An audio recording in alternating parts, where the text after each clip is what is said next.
Сәлем достар, менің каналыма қош келдіңіздер. Бүгін біз ең нәзік творожный пирог пісіреміз.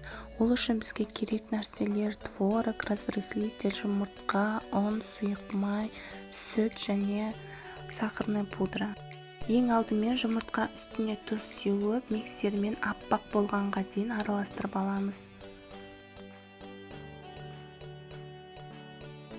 Одан кейін сахарная пудра, ванилин, күнбағыс майы, сүт барлығын миксермен жақсылап араластырып аламыз. Ұнымыздың үстіне разрыхлитель қосып, венчикпен бір қалыпқа енгенше дейін қолмен араластырамыз. Форма үстіне пергамент қағазын төсеп, қамырымыздың жартысын 5-7 минут 180 градуста қызарғанға дейін пісіріп аламыз. Бөлек ыдысқа творог пен бір жұмыртқаны миксермен жақсылап араластырып аламыз.